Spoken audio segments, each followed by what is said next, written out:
Mga kababayan ko sa buong bansang Pilipinas, buong sanlibutan, magandang araw, magandang umaga, magandang hapon, magandang tanghali, at magandang araw sa inyong lahat.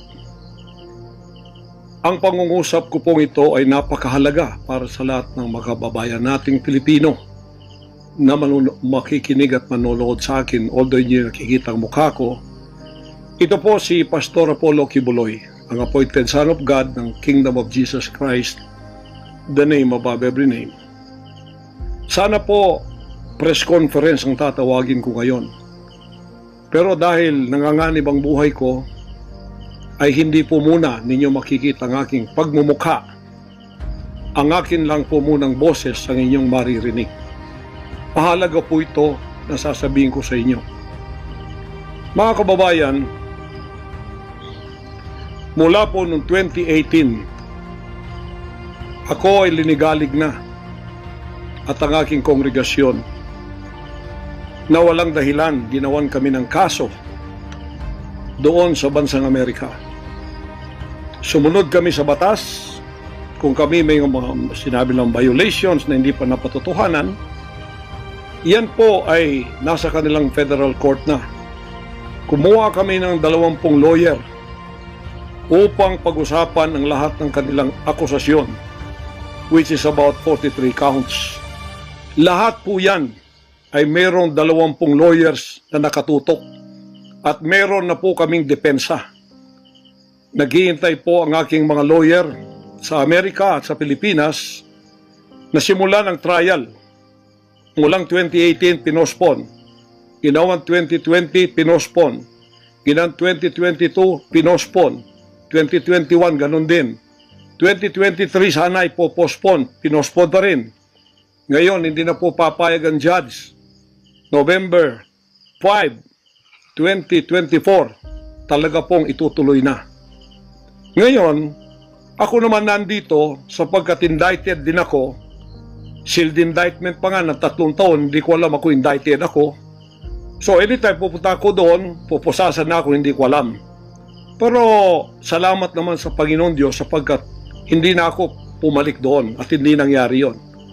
So dahil kasama ako sa kaso ng aking mga workers na mga 9 o 8 kami lahat, ako yung number 1 na principal. Okay lang, sapagkat ako naman ang leader ng kingdom at ako talagang target nila. Sa anong paraan ginawa kami ng kasong hindi namin alam at mga kumuha sila ng witness. Handa na po kaming lahat ng aming depensa, lahat ng aming documents, ng aking mga lawyers, US-based lawyers, handang-handa na po kami. Pinopospon nila palagi, pero ngayon hindi na. Ngayon, ako dito sa Pilipinas, dahil nandito na ako nung dumating yung mga kasong yan, hindi ako lumaya sa Amerika, kundi dumating ako dito wala pang kaso. Kinasuhan ako ng naka-sealed indictment, hindi na ako nakabalik doon pero nandito na ako sa Pilipinas. So hindi po ako tumakas. Ngayon dahil nandito ako, I will use my constitutional rights for extradition na siyang treaty ng ating bansa. Yan po ang inihintay ng mga lawyers ko dito sa Pilipinas at sa Amerika. Hinihintay namin ang request ng US Embassy sa Department of Foreign Affairs. Hindi po dumating sapagkat kung yan pag-uusapan i-endorse doon sa Department of Justice, wala rin doon. Hinintay namin para pag-usapan ang extradition treaty kung paano gagawin. Handa din po ako sa kasong yan kung ako'y ma-extradite pagkatapos mapag-usapan at nakadaan na kami ng Court of Appeals, Court of First Instance at Supreme Court. Kung ilang taon yun, dapat magtiis din sila. Hindi dumating yun, hinihintay ko hanggang ngayon. Wala pong request na ganon. Ngayon, eto po ang mahalagang ibabalita ko sa inyo. Mula noong 2018 hanggang ngayon, hindi na po kami mapakali sa ating sariling bansa. Nawala po ang aming kalayaan sapagkat kami dito ay sinosurveillance. Sinosurveillance ako dito sa Pilipinas ng CIA at ng FBI. Sarili kong bansa, ako po ay nagtatago sapagkat liligwakin ako ng ganun-ganun na lang. Walang extradition process na gagawin. dumating po sa aming kaalaman sa mga sandaling ito from reliable sources. Correct me if I am wrong, but these are reliable sources na dumating sa akin na ayaw na raw po nila ng extradition treaty.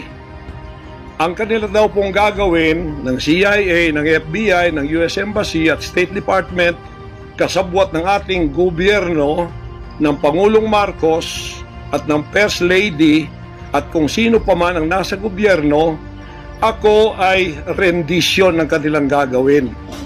Ang rendition, ang ibig sabihin po, anumang oras pwede lang pasukin ang aking compound at ako ay kidnapin. It's not only rendition but also elimination. If it is possible, pwede nila akong i-assassinate. So, nandun po sa dalawang yun. Kidnapping or assassination. Killing talaga, murder. Yun po ang dumating na balita sa akin ngayon from reliable sources. Kaya, mulang 2018, alam na po namin na may gagawin sila. Hindi lang namin alam kung paano sapagkat ang iniintay namin ay extradition sapagkat yun ang treaty natin. Ngayon, ito pong gagawin nila dahil hindi na sila dadaan doon ay illegal. Kidnapping or elimination or assassination. Di po ba sa atang sariling bansa ang aking constitutional rights na wala na? Sapagkat ako po ay binigay na sa kamay ng mga banyagang ito ng ating sariling gobyerno ni Pangulong Marcos at ni First Lady Araneta Marcos. Huwag kayong magkaila kung totoo itong sinasabi ko. Angkinin nyo, kung hindi, i-correct ninyo ako. Sapagkat ang buhay ko ngayon ay nanganganib. Kahit mukha ko, hindi ko pwedeng ipakita sa inyo. Sapagkat ako ay binigay na ninyo sa kamay ng mga Amerikano. At gagawin nilang gusto nilang gawin sa akin sa aking sariling bansa. Ang aking 11 compounds, araw-gabi, sinosurveillan ng drone. Hindi po kami makatulog, hindi kami mapakali. Baka yung ginawa nila sa amin noong 2020 doon sa Amerika na bigla kaming pinasok, pinaggigibang pintuan, pinaggigibang lahat ng aming pamamahay sa loob, linigwak lahat, ay gagawin nila dito sa aming bansang Pilipinas sa aking mga compound.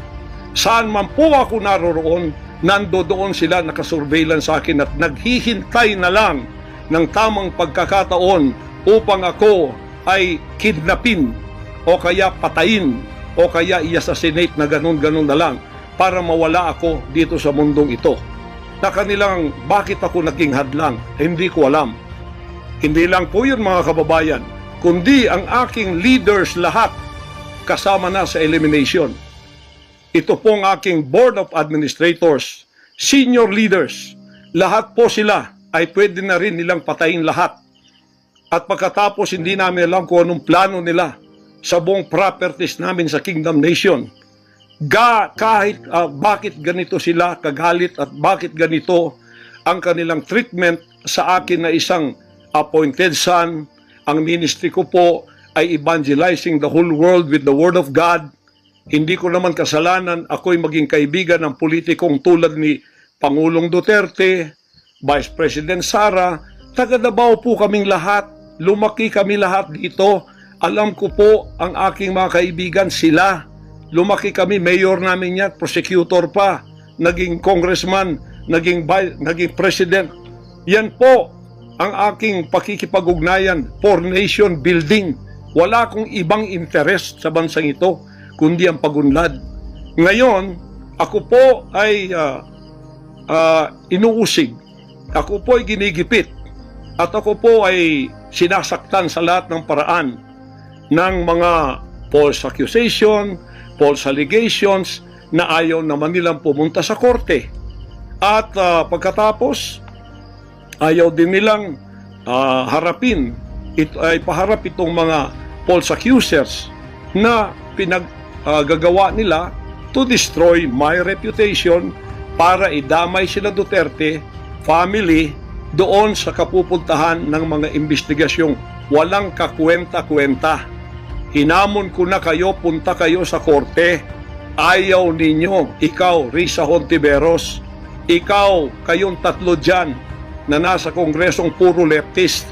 Hinahamon ko kayo, sabi ko, pumunta kayo sa korte sapagkat ang SMNI walang kasalanan, ginurgur ninyo sapagkat idinadawit ninyo kami sa politika.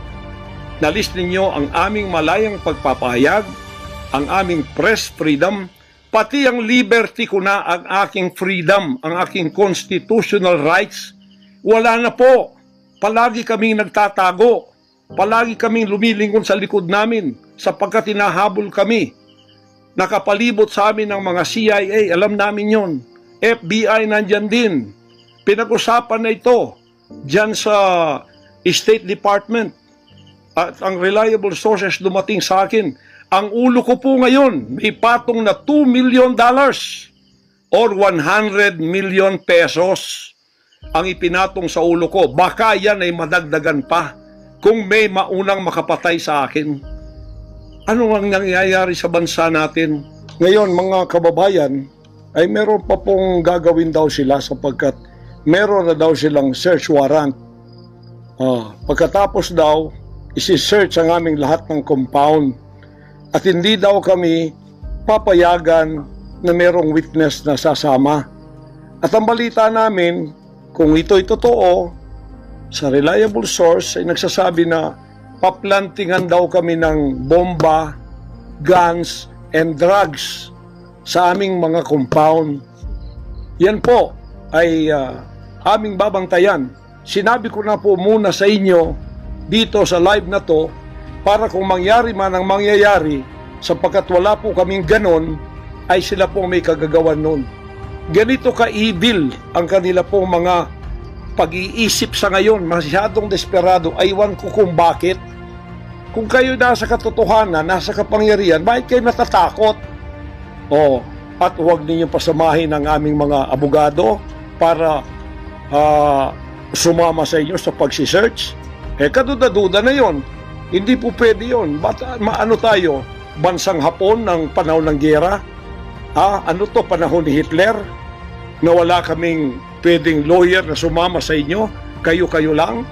Pagkatapos, pwede nyo kaming barilin pagka kami nakikipag-usap na kailangan may witness para kamerahan namin ang ginagawa ninyo na wala kayong lusot kung meron kayong gagawin na kabulastugan.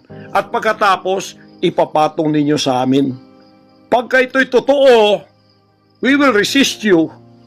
Hindi kami violent, pero hindi kami papayag na wala kaming mga witness na sasama sa inyo.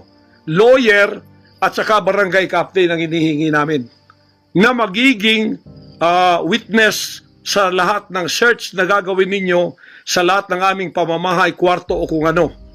At may lawyer kaming titingin muna sa inyong dokumento kung ano ang isi-search nyo, kung anong bahay, kung anong compound, kung ano lang ang dapat nyong gawin at ilang oras. Hindi to open-ended eh. Kailangan meron, sisisi namin ng judge na gumawa ng search warrant na ito pagka hindi ninyo nirespect ang aming constitutional rights. Huwag ninyong tapakan ang aming rights. Hindi din namin tatapakan ng rights ninyo bilang kayo ay nasa batas. Igagalang namin yon. Pero igalang din ninyo kami kasi meron kaming mga narinig na ginawan ninyo ng mga ebidensyang peke. Tinamnan ninyo pagkatapos ipapatong ang kaso sa amin. Religious community po ito. This is a spiritual community. Once tumapak kayo dyan sapagkat kayong nagdadala ng batas, respetuhin ninyo. You are on holy ground. Yan po ay mahal na mahal naming banal na dako. Huwag ninyong lapastanganin. Pero hindi namin kayo pipigilan kapag may search warrant kayo. Pero hindi kami papayag na hindi kami makakasama ng kasama namin, hindi makikialam sa inyo. Titingin lang sa lahat ng gagawin ninyo. Kasi hindi na kami kumpiyansa sa gobyernong ito. Gagawa sila ng paraan para kami ay bigyan ng kasalanan. Yan po, babantayan natin yan. Pag hindi sila pumayag, then siguradong magpa-planting sila ng evidence. Pag pumayag sila, then fair ang laban. Hindi namin sila pakikialaman, titingin lang ang aming mga witness na mga lawyer at saka barangay captain. At kung sino man ang mga witness na nandoon mula sa aming side, kasi nandoon sila. Hindi na pwedeng gawin wantonly ang kanilang gagawin doon sa aming mga compound na wala kaming witness, because they can do anything to implicate us, to plant false evidences and charges against us. Ganon ang aming mga paningin dito.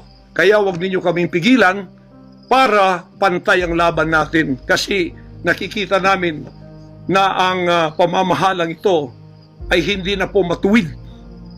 Biro ninyo, ginikipit kaming ganito, wala naman kaming ginagawa sa bansang ito. Sinabi ko na muli, hindi kami nagdidil ng drugs, hindi kami violenting tao, hindi kami terorista, mangangaral kami ng mga salita ng Diyos. In fact, dito sa aming compound sa Tamayong, kami ang nakapagbigay ng peace sa mga kababayan nating sinisila ng CPP and PNDF, tinatakot at pinapatay. Ngayon, wala na sila, may peace na kami. Eto namang gobyerno natin, eto ang ginagawa nila sa amin. Biro ninyo mga compound na religious ng Kingdom of Jesus Christ, ginaganito nila. Pero yung pagnanakaw nila sa gobyerno, wala silang sabi. Tiklop bibig, hindi sinisearch ang mga bahay na pinagbibili nila. Nagamit ang pera ng gobyerno. Anong klase kayo? Sige, gawin ninyo ang gusto nyong gawin sa amin. Pero kami tatayo sa aming constitutional rights. Whatever happens. Tatayo ako sa kalayaan ko sa bansang ito na pinakamatyan ng aking mga national heroes. Yan mga kababayan, bantayan po natin. Hindi po ako magpaparesto sapagkat ako po ay siguradong papatayin. Kasi rendition na ang kanila, hindi na po extradition. Kaya wala na akong kalayaan at wala na po akong depensa sa sarili ko, kundi ang Panginoong Diyos lamang. Kung paano itinago ng Diyos si Elijah sa evil woman na si Jezebel, nang nagpakain sa kanya ay mga ibon na lang, ganon din ang gagawin ng Diyos sa akin. Hindi ako ibibigay sa kamay ng masasama pag ganito ang pamamahala. It's an evil, unrighteous administration. I am telling you that. Bantayan natin to mga kababayan ko. 73 years na po ako. Magse-74 years na ako dito. Lahat ng administrasyon na daanan ko na. Lahat ng mga naging pangulo. Mula kay Diosdado Macapagal. Mula po sa malit pa ko kay Magsaysay, kay Carlos P. Garcia, kay Diosdado Macapagal, kay Marcos Sr., kay Cory Aquino, pagkatapos kay Ramos, pagkatapos kay Gloria Macapagal, pagkatapos kay Erap, pagkatapos kay Ramos, pagkatapos si Aquino, Noynoy, pagkatapos ang ating Pangulong Duterte. Wala po kaming nadaanan ganito. Naginikipit kami sa aming sariling bansa ng mga dayuhan. Nakasabwat ang ating pamahalaan na aking sinuportahan pa naman noong nakaraang eleksyon. Tandaan mo, President Bongbong Marcos, First Lady Lisa Marcos, pati ikaw, Martin Romualdez, hindi kayo dyan ngayon kung hindi kayo tinulungan ng SMNI at ng buong sangkatauhang Pilipino. Naniwala sila sa amin sapagkat ang SMNI lamang ang may credibility noong panahong yun hanggang ngayon. Ngayon, anong ginawa ninyo? Pinaggagawan ninyo kami ng kasalanan, inilagay ninyo kami sa kahihiyan, pagkatapos ibinilanggo pa ninyo ang dalawa naming mamamahayag, pagkatapos inaapin ninyo kami ng ganito-ganito lang. Ang aming pong tolerance, it has come to the rim. Our tolerance has been to the roofs already. Alam ninyo, hindi na po biro itong nangyayari sa bansang ito. Kung pababayaan po natin ang ganitong mangyayari ng mga dayuhang tulad ng Amerikano, CIA, FBI, State Department, US Embassy, gigipitin tayo with the connivance of our own President and First Lady and other members of the Congress. Kung pababayaan natin ito, nangyayari sa isang Pilipinong tulad ko na gumagawa ng kabutihan, trying our very best para makatulong kami, humanitarian, Children's Joy Foundation, dinemonize kami, kinriminalize kami. Biro nyo, ginagawa niyo dangerous criminal organization ang Kingdom of Jesus Christ. Buong sanlibutan ang akin pong 38 years na munga ng mga 6 hanggang 7 milyong kaluluwa na niwala sa katuwiran at nagbago ang buhay. Ngayon, ginaganito niyo ako ng dahil sa inyong politika na ang aking itinataas naman ay mga leader na tama tulad ni Duterte. Kasalanan ko ba yun na maniwala ako sa isang leader na matuwid at akin siyang itaas? Pagkatapos ganito kayo kadesperado para ako'y patayin at ang lahat ng aking mga senior leaders papatayin din, hanggang yung mga leaders na pwede pang pagkatiwalaan papatayin ninyo, and then you take over all of our properties and compound. Pagkatapos lilinlangin ninyo ang mga tao, pagkatapos magtatayo kayo ng sariling korporasyon, i-incorporate ninyo doon ang lahat ng properties na pinaghirapan, blood, sweat, and tears ng aking mga members all over the world. Tapos biglang-bigla ililipat ninyo doon sa inyong bagong korporasyon, at pagkatapos itataas ninyo ang kamay ng isang tao tulad ni Bandari at sasabihin niyo, ito ang leader ninyo ngayon. Ano ang Kingdom of Jesus Christ? Political government? Hindi po ganon. Mangyari ng mangyayari. Hindi po papayagan ng Panginoon Diyos ang mga bagay na itong nangyayari sa ating bansa sa mga sandaling ito. Kung ako, mabuting tao, kung ako nangangaral ng katuwiran, kung ako tumutulong ng kusang loob at hindi nagpapautang loob kanino man, ginaganito ako, sino pa kaya kayo, mga kababayan ko? Bumukas na po ang mata natin, magkaisa na tayo at alisin ang evil administration na ito na siyang ginagamit ng masamang espiritu upang ang kadiliman ay bumalot sa buong bansang Pilipinas. Alam ko, mahal ninyo ang Pilipinas, mga Pilipino. Naghihintay lang tayo ng tamang pagkakataon. Meron pa bang ibang pagkakataon? Tingnan niyo nangyayari sa Kongreso. Tingnan niyo yung korupsyon. Tingnan niyo yung droga. Mismong ating presidente, mismong kanyang pamilya, inakusahang druggists, inakusahang mga drug addicts. Wala tayong ginagawa. Mismong Pangulong Duterte na nagsabi niyan. Mismong naririnig natin araw-araw, durugista siya. Pagkatapos, kami pa ngayon ang inaapi-api sa aming paglilingkod. Pagkatapos sila ay mga kriminal na nakaupo dahil may kapangyarihan. Kami ngayon ang liligwakin nila. Hindi ba yan karumal-dumal sa harap ng ating Panginoon Diyos? Hindi ba yan ay isang pamamahalang hindi tama? Si Nebukadnezar, pinakain ng damot, ginawa siyang hayop. Ang kanyang anak si Belshazzar, nakakita ng handwriting on the wall. Pagkatapos, inalis ang kaharian sa kanya at ibinigay kung sino ang magiging matuwid na haharap sa Panginoon Diyos. Anong tingin ninyo sa akin bilang pastor? Dinemonize. Ang reputasyon ko pinagsisira. Ngayon, hindi na ako buhay. I am a living dead. Kung walang Panginoon Diyos sa akin, pinatay na ako sapagkat lahat ng gadgets nasa sa kanila. Lahat ng gadgets ng Amerikanong yan nasa sa kanila. CIA, FBI, at sino pa ang kanilang mga galamay dito na pinagbibili na nila. Ako, hindi ako drug lord. Ni minsan hindi ako nakatikim ng droga. Mulang-mula pa, inialay na ako ng aking ama na maging isang ministro ng banal na kasulatan. Hanggang ako'y lumaki, hanggang ako'y naging 74 years old, hindi ko po na-enjoy ang aking kabataan sapagkat hindi ako nagliwaliw. Ako po'y nangaral. 50 years na akong nangangaral. 38 years in the kingdom ministry. Ni isang sigarilyo hindi tumama sa bibig ko. Ni maliit na bisyo hindi ko pinasok. Ako po ay hindi nag-asawa. Ngayon, inaakusahan ako ng napakaraming babae. Ito po ang kasalanan ko.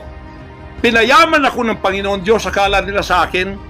Single ako, kaya pinag-aagawan ako.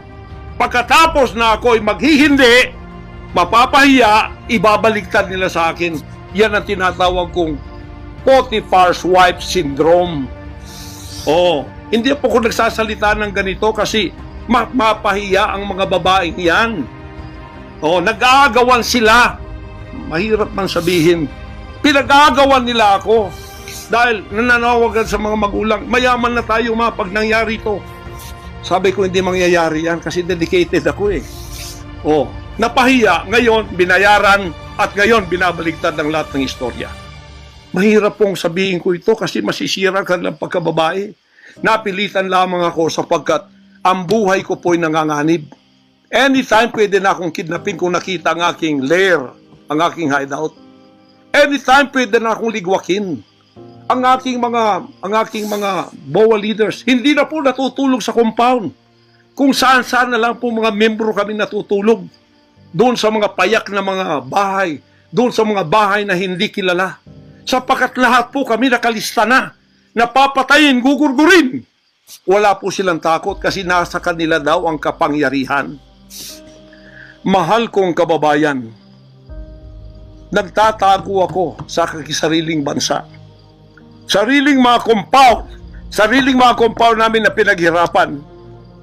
Hanggang sa kami na ako saan nagpapalimos. Pero yung amin pong sinusulisit, tingnan ninyo ang humanitarian na ginagawa namin. Ni 5 wala kaming ninanakaw. Yung mga volunteers ko, walang sweldo. Araw at gabi. Sapagkat nakikita namin ang mga kabataang Pilipino pinabayaan ng mga politikong yan. Kami po nagsasacrifice para mapakain sila, mapaaral na wala pong bayad. Pagkatapos, ang kababayan nating nalipusta, kalamidad, walang tumutulong. Kung may tumutulong man, politika at may kabayaran. Nagtitiis po kami sa mga pag-alipusta. Sa paninira, inaangkin namin yung kasi malaki ang ganti namin sa langit. Ngunit pagka nakasalalay na ang ating mga kalayaan, lalo na sa kamay ng mga banyagang ito, na wala naman tayong ginawang masama sa kanila, tumutulong pa ako sa Amerikang yan. Nagdodonate ako doon sa malalayong lugar tulad ng Apalachian na hindi nakapag-aral ang mga bata. Bumili kami ng napakalaking library para sila'y makapag-aral. Mga Amerikano po yan. Kinikilala ba nila yon? Kung nagseselo sila sapagkat ako'y umusbong sa bansang Amerika, problema na po nila yon. Kung ako'y binigyan ng ama ng isang sasakyang panghimpapawid para hindi ako madelay sa aking worldwide na gawain, kasalanan ko ba yon? Kung ako binigyan ng pampalipad na helicopter dito para mapuntahan ko lahat ng aking satellite sa buong Mindanao, Pilipinas, kasalanan ko ba yon? Kasalanan ko ba na ako'y magkaroon paralan para makapag-aral ang mga bata na walang bayad? Kasalanan ko bang mayroong SMNI para hindi mabayaran? At pagkatapos itong salot na CPP-NPA na marami pinatay ng mga members ko, ministro, at iba pang mga inosenteng Pilipino for 54 years ay magsasalita ng katotohanan na hindi natatakot. Ngayon kami ang tinatakot ninyo, nililigwak ninyo. Anong klase kayo? Kung hindi kayo tatayo ngayon, mga kababayan ko, sapagkat ako'y living dead na, wala nang kwenta itong buhay ko, iaalay ko ito sa bansang Pilipinas. Ako ang mamumuno upang tayo ay magkaroon ng kalayaang muli. Unang-una sa akin, sa aking kababayan, sa Kingdom Nation, sa aking mga leaders na papatayin din, at sa lahat ng Pilipino nagmamahal ng kalayaan. Tatayo ako! At ako ang mamumuno sa bansa ito para sa katwiran at takot sa Diyos, para ibalik ang ating kalayaan at ang ating kaligtasan mula sa kamay ng mga banyaga na pinakabartiyan ni Rizal de la Bonifacio. Gayon ang panahon ng pagtayo. Ayaw ko pong gawin ito. Hindi ako politiko. Ang misyon ko ay isang pastor, isang alagad ng Diyos. Appointed son, magligtas ng kaluluwa. Ngunit hindi nyo kinilala yun. At ngayon, sinisikil ninyo ang aming kalayaan na ma-enjoy namin ang labor namin for 38 years. Blood, sweat, and tears. Ang gabi, ginagawa naming araw. Hindi kami nagmolestiya ng ibang tao. Lumago ang bansang Kariyan. Ngayon, you are envying in jealousy. Gusto niyo kaming i-put down. Mapipilitan akong pupunta at mamumuno sa bansang ito para sa katwiran. Sasabihin ko sa inyo, pag ito'y kalooban ng Diyos, gagawin ko. Ngayon din, sapagkat ang buhay ko ay wala ng kwenta. Papatayin din naman nila ako. Ngayon, tatayo na ako para sa kalaya nating lahat. Mahal kong mga kababayan, ito po ang mahalagang mensahe ko sa inyo sa mga sandaling ito. Hindi ko po uurungan ang sinumang gumagapi sa bansa ko at sa aking kalayaan na ako mismo nagtatago sa aking sariling bansa within 74 years. Hindi po nangyari ito ngayon lang. Pangulong Bongbong Marcos, akala ko matuwid ka na tao. Ikaw, First Lady, akala ko matuwid kang tao. Totoo ba yung ginagawa ninyo riyan na meron kayong mga sex orgies at meron kayong mga drug session na nagliligwak kayo ng drug, sumisingot kayo ng drug habang nagsesex orgies kayo? Totoo ba ito? Totoo bang kayo ay may mga session ng nagarkila kayo ng mga voodoo expert from Africa, pagkatapos mga witchcraft sa India, at ang inyong session Martes, at pagkatapos Biyernes dyan sa Malacanang upang inyong aswagin, i-witchcraft ako, Vice President Sara at Pangulong Digong at ang lahat ng tutol sa inyong paglilingkod. Biro ninyo, naging demons na kayo. Nag-devil worship na kayo kung totoo man ito. Nag-devil worship na kayo kung totoo man ito. Para lang kayo ay manatili sa kapangyarihan. Para lang kayo ay humawak ng aming pera ang hindi ninyo pinaghirapan. Kami po ay nagbibigay ng taxes. Lahat ng aking kingdom materials from China, may taxes lahat yan. Milyon-milyon ang aming binabayad. Ngayon, ginagawa pa ninyo sa amin ito? Matuwid ba kayo? President Bongbong Marcos, Lisa Marcos, makinig kayo. Totoo ba na gumawa kayo ng aksyon kasama ng FBI na ako ay nyo nang ipaligwak at binigay sa kanilang kamay? Kaya't sila'y gumagawa ng ganito with impunity sa aking sariling bansa. Kung ganyan ang ginawa ninyo, I will not honor you. I will not respect you because you did not honor me and you did not respect me. You are no longer worthy to be our trusted leader. Mabuti pa, hanggang maaga pa, Bongbong Marcos, Lisa Marcos, Martin Romualdez, bumaba na kayo sa posisyon. Mag-resign na kayo sapagkat hindi hihinto ang tinig na ito habang naririyan pa kayo. Mga kababayan, tatayo ako sapagkat patay naman lang din ako. Tatayo ako hanggang buhay pa, hanggang may hininga pa ako para sa natitirang buhay ko ay magkaroon naman tayo ng boses at magkaroon ng kahit munting kalayaan na lang mula sa mga banyaga na kasabwat ang mga makapiling Pilipinong ito na itinayo natin sa kapangyarihan. Akala natin ay maasahan natin sila. Mga demonyo pala. Sorry to say that, but that is the truth. If that is not the truth, then tell me. And you cannot judge me. You cannot condemn me. I am dead already. I am a living dead in your book. CIA, FBI, State Department, USA. Gawin ninyong gusto ninyo. Ngayon na nakapagsalita na ako, lalantad na ako. Hindi na ako natatakot. Ako ay handa sa glorification. Kung ang glorification ko ay mangyayari maging glorified body ako, hindi ko tatablan ng bala. O kaya, tatablan pa ako sapagkat hindi pa nangyari yun. Handa na akong humarap sa mga bala ninyo. Basta't ito ay nasabi ko na. sa social media. Huwag ninyong ligwakin ito para sa bansang Pilipinas ito. Mahal ko po kayong lahat.